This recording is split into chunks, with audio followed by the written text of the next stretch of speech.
Hello everybody and welcome to part 2 of how to answer the poetry question. This is for CIE IGCSE Songs of Ourselves Volume 1 part 4. So part 1 was how to plan for the poetry question, and today we're going to be looking at how to answer. So what did we do in part 1? So we looked at how to interpret and deconstruct the question. We looked at how to use a poem and how to analyse the poem again in time conditions. We annotated the poem for a range of techniques, brainstormed a variety of main ideas that we could talk about, decided on a thesis statement, and then made a plan. So this is what the plan looked like. So remember that we decided on a range of different points that we could comment on. So we had nature, we had the idea of having a cruel leader or a tyrannical leader, and the power of art. And then what we did is we decided, okay, if these are going to be our kind of driving points, which are the quotations that go with it? And just to make it quick in your exam, you don't have to create a separate plan unless it helps you to create a separate plan on a different piece of paper. You can just start to number them. And think, okay, all of the quotations for nature are going to be these ones here that are number 1. Cruel leader are going to be up here, number 2. And then the power of art is going to be over here, number 3. So this is just a more formal plan, so obviously you don't have to put it in this kind of table, but I put it here just so that you can see what my plan is. It just in more detail, it just makes it a little bit easy for you to understand kind of where I'm going.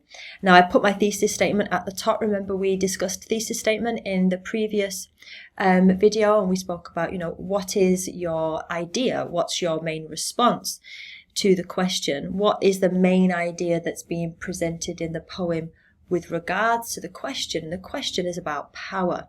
So we kind of think about the fact that power isn't permanent, and then what are the points that I am going to use to reinforce this thesis statement? What's my proof? So remember, we're thinking about, okay, what's my point here? So nature is one of my points. What is my evidence to support my point? What does this evidence show? How does it show it? Think about the language used, think about the devices, and why does it show it in this way? So why has the poet decided to present ideas in this particular way? And this all feeds into having a really detailed what, how, why paragraph, or what, how, why essay. Okay, so let's just have a look at my suggested essay structure. Use the structure or adapt it as you see fit. So this is just some of the things that I've noticed as I've been teaching poetry and what works best for pupils in terms of ease of getting into their essay and making sure that they're effectively covering everything they need to in terms of the different assessment objectives.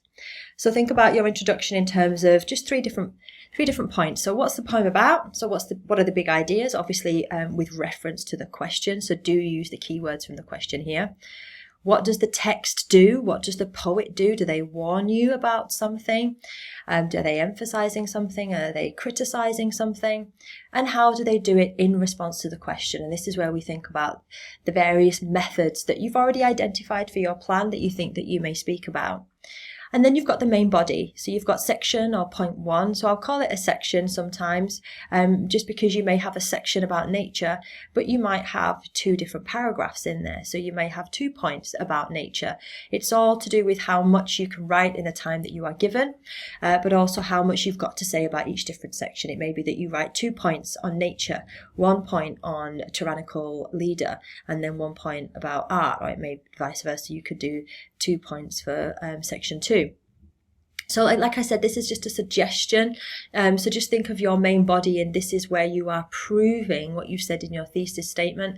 These are your ideas that you're trying to prove. Conclusion, if you've got time, so think about what have you proven in response to the question? What have you learned from the poem in response to the question? In this instance, it's power. Link back to that key word. What's the message of the poem in response to this? Is it effective? Is it still relevant today, for example? And to remember, as I just mentioned previously, do think about following this what, how, why structure. Obviously not in this order. So it's not really in terms of a PE paragraph or appeal paragraph. It's just in terms of constantly asking yourself questions. What do I see? what is shown to me, how is it shown to me, why is it shown to me in this way. So as long as you've got all of these what, how, why questions going through your head, you'll be able to develop a really effective and detailed paragraph. So always just keep asking yourself those questions, and I've given you a variety of those questions here.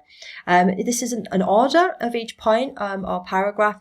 This is just the different questions that will prompt you to analyze in more detail, or prompt you to add a different interpretation or an alternative idea. So do just keep thinking about these what, how, why questions throughout your essay.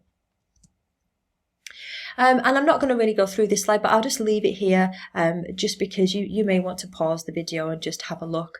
So these are just some more questions, some additional questions, just in terms of your skills of analysis.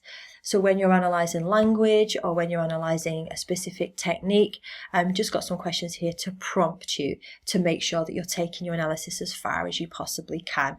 And just some keywords here that help you to develop your interpretation. And so you're not just saying the same thing. You don't just want to always say this shows that, this simile shows, this metaphor shows, this word shows. So just vary your vocabulary in terms of how you're explaining or analysing. Okay, so let's look at an example. So this is the example introduction for this question here that we've been working on. And I'm using the model that I just showed to you in terms of just trying to keep it short, concise, but relevant. So if you think about having a 3-sentence introduction, what the poem's about in response to the question, the big ideas, what does the text do? And I've got some critical verbs down here that you can use yourself as well. And how do they do it in response to the question? Now I've just copied my planning table here. We don't need all of it because I'm not going to go through the entire essay. Today I'm just going to go through the introduction and then just section or point 1. So I just wanted to remind you that my thesis statement was that power isn't permanent. So you can see how I've incorporated that into my introduction. So this is my introduction. Ozymandias by Percy Bysshe Shelley is a poem about the transience of power and the ability of time and nature to overpower tyranny and human arrogance. Shelley wrote this poem as a way of critiquing our human desire for power, and also as a warning that such power will not outlast time, nature, and art. So notice how here I have said exactly what I think that the poem is trying to do, what it is able to do, what Shelley's intention was here. But I've also given you an overview here of the different points that I'm going to mention in my essay. And that's why it's a really good idea to have a plan before you start writing. Because if you've got a plan, all you're really doing is, as you're writing your introduction, you're looking at your plan, looking at the overview of where your essay is going and trying to incorporate that in your introduction. It's a little bit like a map. Let the examiner know what you're going to talk about, where your essay is going to go. And now on to the final sentence here. How do they do it? So how does the poet do it in response to the question? Through the use of imagery and the broken use of a sonnet form, Shelley effectively forces the reader to question the permanence of power and the idea of legacy.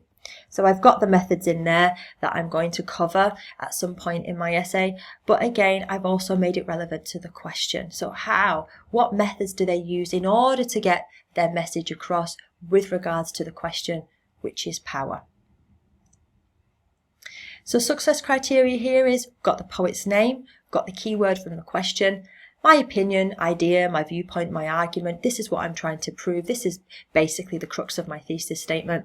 And we've got verbs here to show the poet's intention or their message or the purpose of the poem. So let's have a look at paragraph 1. So paragraph 1 or section 1, this is this one here. Remember that I said I was going to talk about nature.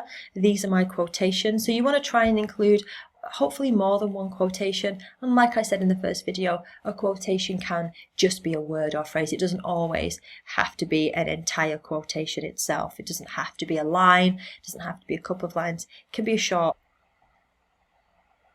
So I'm just going to talk you through my paragraph 1. So I'm not going to go through the entire essay, but I am going to show you a model for section or paragraph 1, just so that you can see how all these ideas flow together, but also you can see how I'm addressing my thesis statement and my introduction, and also how I'm addressing the different assessment objectives, and I'm kind of ticking off the criteria on the mark scheme. Down the side here you can see my checklist. So these are all the different things that you need to make sure that your essay includes.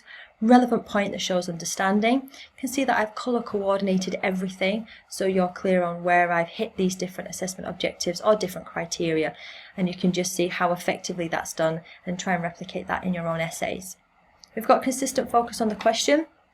I want to show the examiner that what you're saying is relevant. You don't want to lose your focus on the question. So keep coming back to it. And through the colour of this blue, you can see how many times I've just made reference to it, just to show that what I'm saying is relevant and I am focused.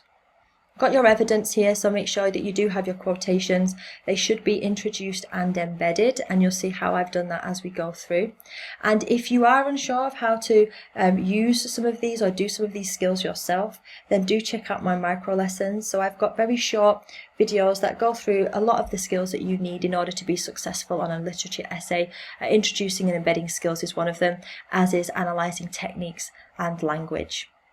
So you'll see wherever we've got red here, this is where I've identified or named a technique. I've got language choices as well, so when you just want to zoom in on a word or analyse it in more detail. Green is wherever there's analysis and interpretation of either language or poetic technique. So remember that you're interpreting it, it's your personal response to the question and to the poem.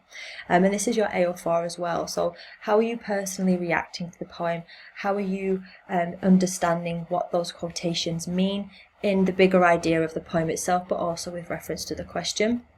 Got effect on the reader here, and also writer's intention. So whenever you mention the name of the poet, you should be also commenting on what they're doing, why they're doing it, what their message is, and context.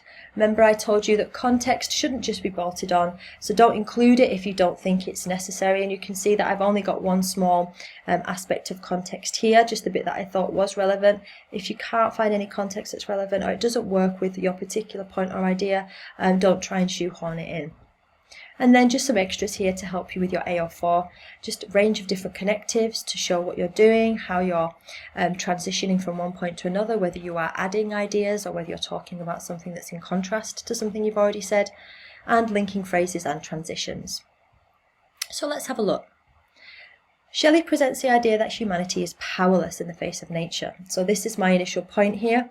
Everything that I say beyond here, I'm trying to prove this point, that humanity is powerless in the face of nature. So I'm setting up for the examiner, this is going to be about nature, it's relevant to the question, and the angle that I'm taking is that humanity is powerless.